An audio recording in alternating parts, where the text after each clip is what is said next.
Hola, amigos de resúmenes de libros. Imagínate un tipo que vive en un rincón oscuro de su propia mente, peleándose con el mundo, consigo mismo y hasta con las matemáticas. Ese es nuestro protagonista, el hombre del subterráneo, una figura tan fascinante como exasperante, creada por el genio ruso, Fyodor Dostoyevsky. Notas desde el subterráneo no es solo una novela, es un puñetazo psicológico que explora la lucha interna del ser humano contra la sociedad, la razón y su propia existencia. Prepárense para un viaje profundo, a veces incómodo, pero con momentos que te harán reír por lo absurdo y reflexionar por lo real. Parte 1. El monólogo filosófico del hombre más gruñón del siglo XIX. Capítulo 1. Soy un hombre enfermo. Y un poco drama queen. Nuestro héroe, o antihéroe, más bien, arranca con una presentación que no es precisamente para un currículum. Soy un hombre enfermo. Un hombre rencoroso, malo, feo. Vaya tarjeta de visita. Este hombre de 40 años, un exfuncionario retirado que vive en un cuartucho miserable en San Petersburgo, nos habla como si estuviera escribiendo un diario. Dice que probablemente tiene una enfermedad hepática, pero se niega a ir al médico. ¿Por qué? Porque es terco como mula y quiere fastidiar al mundo, aunque al final solo se hace daño a sí mismo. Aquí ya vemos su primera contradicción. Se llama venenoso, pero luego insinúa que quizás solo está actuando, como si fuera el villano de su propia telenovela. El subterráneo no es un sótano literal, sino una prisión mental que él mismo ha construido. Odia a la sociedad, sus reglas, el éxito, el respeto, todo. Se cree el tipo más inteligente del planeta, pero también un insecto insignificante. Es como si tuviera un debate interno constante, donde es el héroe épico y el villano trágico al mismo tiempo. Afirma que en el siglo XIX, todo hombre sensato debería estar aislado, perdido en sus pensamientos, mientras que los felices y exitosos son solo unos tontos que no entienden la cruda verdad de la vida. ¿Y cuál es esa verdad? Agárrate, que vamos a descubrirlo. Capítulo 2. 2 más 2 son 4, y yo quiero que sean 5. Aquí el hombre del subterráneo se pone rebelde y declara su odio por las leyes de la naturaleza y la ciencia, especialmente por esa odiosa verdad de que 2 más 2 son 4. ¿Qué tiene de malo la matemática básica? Nada, en realidad. Lo que odia es la idea de que el hombre sea reducido a una máquina predecible, a una pieza de un engranaje. En su época, los pensadores europeos estaban obsesionados con la razón, diciendo que si entendemos los deseos y necesidades humanas, podemos predecir cada acción. Imaginaban un palacio de cristal, una utopía donde todo funciona perfectamente gracias a la ciencia, sin pobreza, sin crimen, sin tristeza. Suena bien, ¿no? Pues no para nuestro amigo. Él odia esa perfección, porque en ese mundo, el hombre pierde su libertad, su voluntad, y se convierte en una tecla de piano que solo suena cuando la tocan. Para él, la libertad es lo primero, incluso si significa elegir el caos, el dolor o la destrucción. Dice que el hombre no solo busca felicidad, a veces elige el sufrimiento solo para gritar: «Soy libre, hago lo que quiero». Pone un ejemplo genial. Si le das a un hombre todo lo que desea, un palacio, riquezas, felicidad absoluta, se aburrirá y hará algo estúpido, como incendiarlo todo, solo para probar que no es un robot.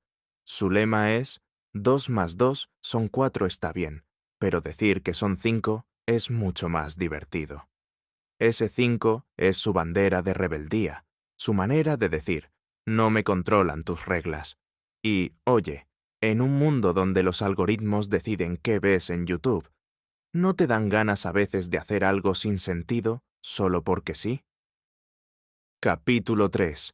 el placer culpable de regodearse en el dolor. Justo cuando crees que no puede ponerse más raro, nuestro hombre suelta una bomba.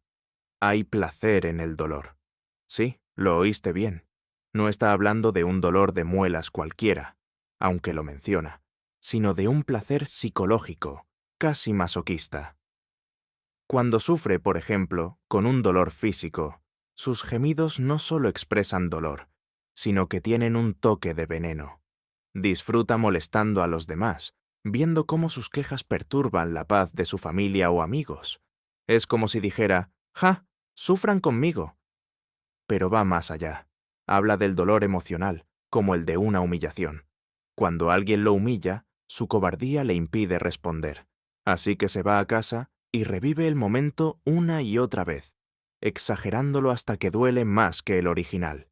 Y, sorprendentemente, encuentra placer en esa autocompasión, en sentirse la víctima más trágica del universo. Es como si se enamorara de su propio sufrimiento.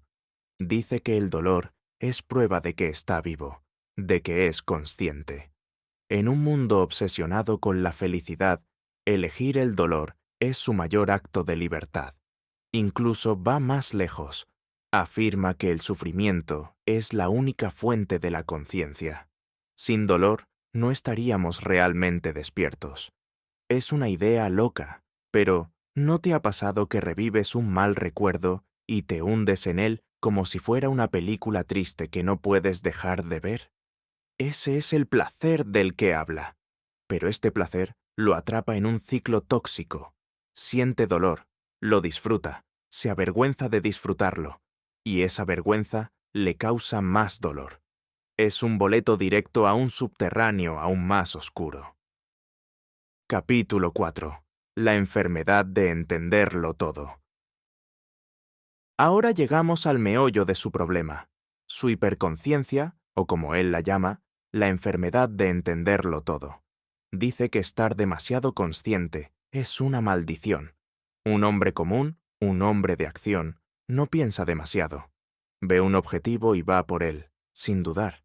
Si hay una pared, la derriba o acepta la derrota. Pero nuestro hombre del subterráneo, el pensador, ve esa pared como una ley inmutable y se rinde, pero no de verdad. En su mente, odia esa pared, la maldice, pero no actúa. Esa impotencia lo carcome. Entender cada detalle, cada consecuencia, lo paraliza. Por ejemplo, si quiere vengarse, se pierde en preguntas. ¿Qué es la venganza? ¿Es justa? ¿Me hará feliz o culpable? Al final, no hace nada, atrapado en su propia mente. Esta enfermedad lo aísla. No puede amar, porque ve el egoísmo detrás del amor. No puede odiar, porque entiende las limitaciones de los demás. No respeta a nadie, porque siempre encuentra defectos, y menos se respeta a sí mismo, porque conoce demasiado bien sus fallas. Es como si tuviera un escáner de su alma que le muestra todo lo feo, y eso lo repugna. Por eso se refugia en su subterráneo, donde solo debe enfrentarse a sí mismo, aunque eso sea lo peor. En nuestra era de sobreinformación, ¿no caemos a veces en esta parálisis por análisis, pensando tanto que no actuamos? Él nos advierte, vivir solo con la mente es peligroso. A veces hay que sentir, actuar sin lógica. Su tragedia es que sabe esto, pero no puede hacerlo. Es esclavo de su inteligencia. Capítulo 5. El hombre de acción versus el gusano pensante. Aquí nuestro hombre se compara con el resto del mundo y divide a la humanidad en dos: los hombres de acción, los exitosos, prácticos, confiados, y él, el gusano pensante. Los hombres de acción son simples, no dudan, ven el mundo en blanco y negro. Si los humillan, actúan sin pensarlo, como un toro que embiste. Él los odia, los llama estúpidos, animales, se burla de su simplicidad, pero, sorpresa, también los envidia. Quiere su confianza, su capacidad de actuar sin cuestionar.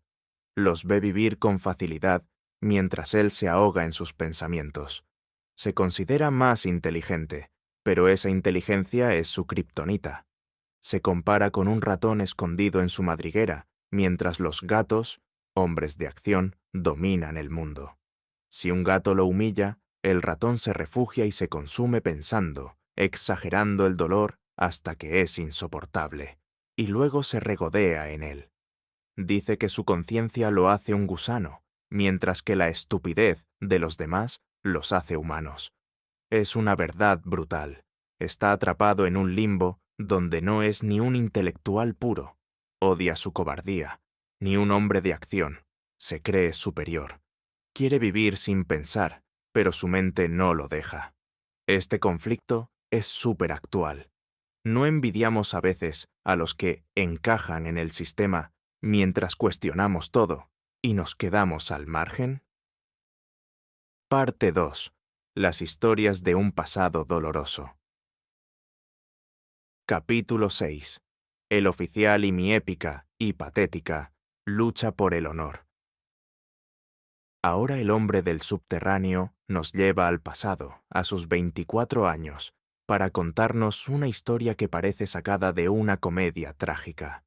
Una noche, en un bar, un oficial alto y rudo lo aparta de su camino como si fuera un mosquito.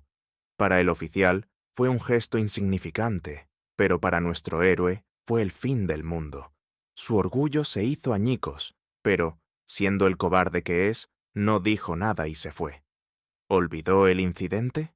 ¡Ja! Ni de broma. Se obsesionó. Investigó todo sobre el oficial, nombre, dirección, hobbies, y empezó a seguirlo. Su plan de venganza era, espera, no apartarse la próxima vez que lo viera y chocar hombro con hombro. Sí, así de épico y ridículo.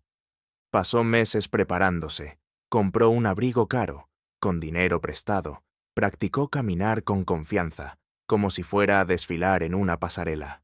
Lo intentó varias veces, pero siempre se acobardaba en el último segundo. Finalmente, cerró los ojos, reunió valor y ¡bam!, chocó con el oficial. ¿El resultado? El oficial ni se inmutó, pero para él fue como ganar la Champions League. Se sintió el rey del mundo, aunque en realidad no logró nada. Esta historia muestra cómo la soledad y el autodesprecio magnifican un incidente trivial. Quería probar que existía, que valía algo, pero su victoria fue tan vacía como su vida. Capítulo 7. Una noche con amigos que me odiaban.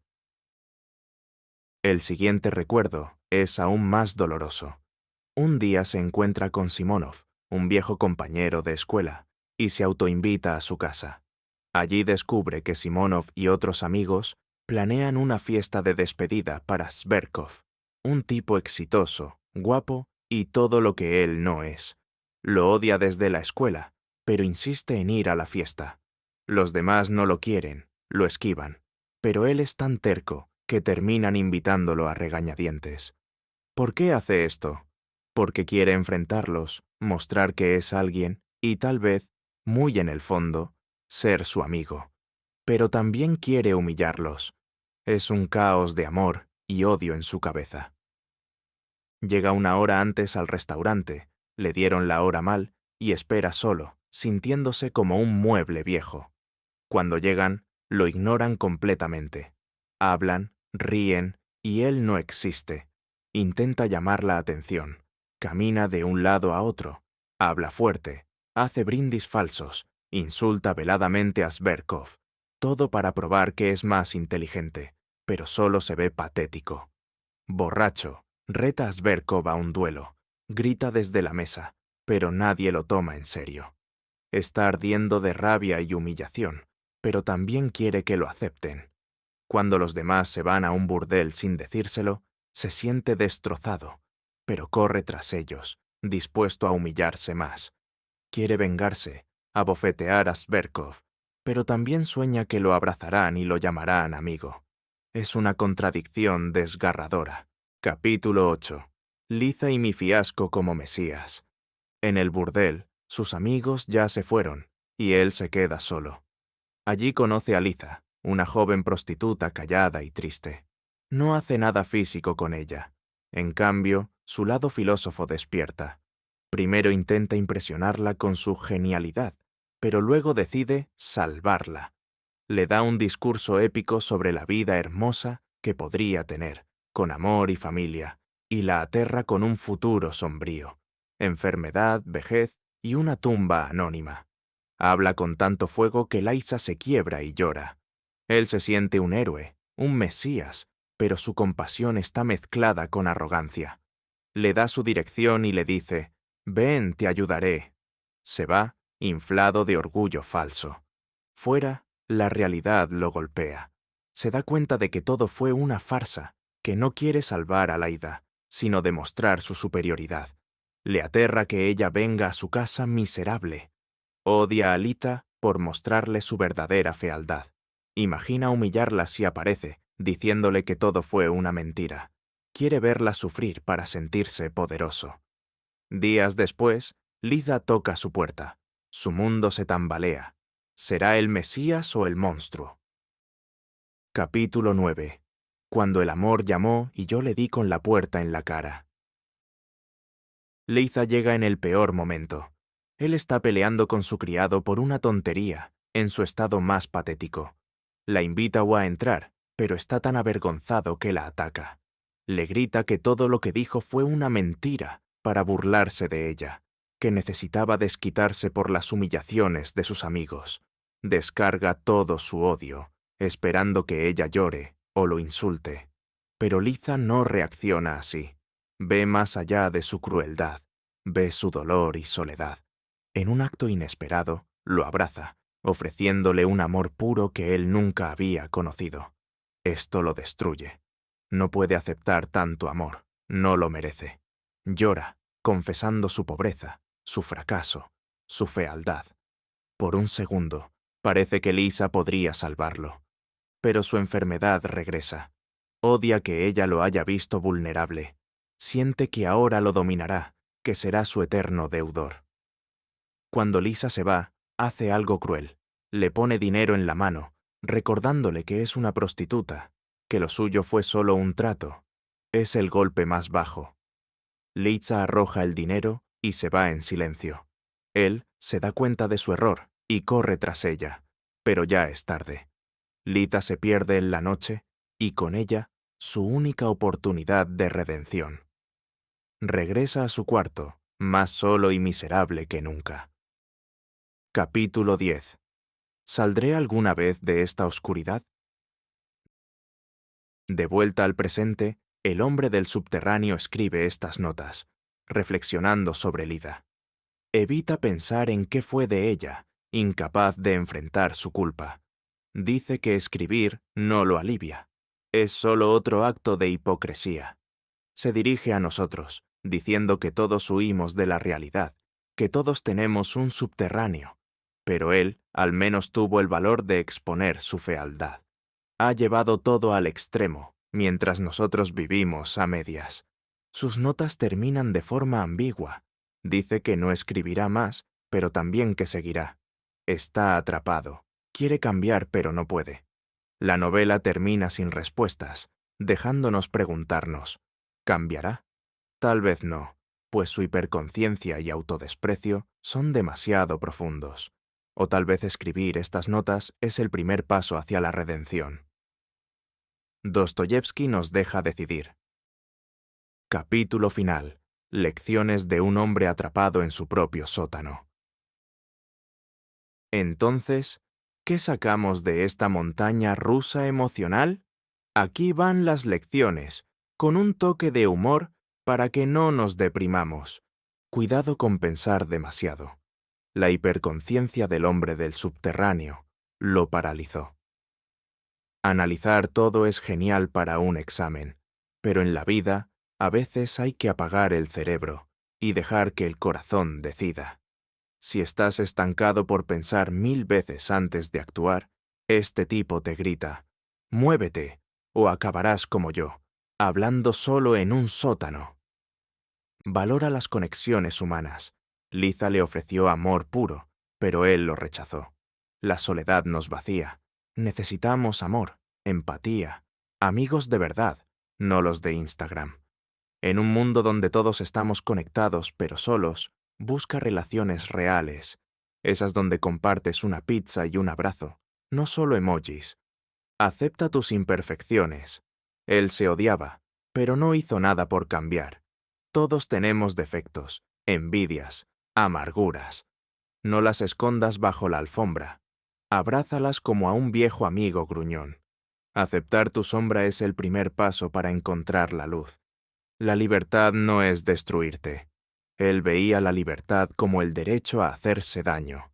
Pero la verdadera libertad es elegir amor, empatía, relaciones, en lugar de dolor y aislamiento. No necesitas quemar el palacio para ser libre. A veces basta con abrir la puerta. Conclusión. Un espejo para todos nosotros. Notas desde el subterráneo es un espejo incómodo que nos muestra nuestras propias contradicciones, miedos y deseos reprimidos. El hombre del subterráneo vive en todos nosotros. Ese que duda, que se compara, que a veces prefiere regodearse en el dolor antes que arriesgarse al amor. Dostoyevski no nos da respuestas fáciles, pero nos deja con una advertencia. No dejes que tu subterráneo te consuma. Hay esperanza si eliges conectar, aceptar y vivir, incluso con tus imperfecciones. Así que, amigos, gracias por acompañarme en este viaje oscuro pero iluminador. Si este resumen te hizo pensar, reír o querer tirar el celular por la ventana, dale un like y comparte qué te tocó más. ¿Tienes un hombre del subterráneo dentro? Cuéntamelo en los comentarios. Leo todo. Suscríbete a Resúmenes de Libros y activa la campanita para más historias que te sacudan el alma. Nos vemos en la próxima. Sigue viviendo, pensando y, sobre todo, siendo un poquito más valiente que nuestro amigo del subterráneo.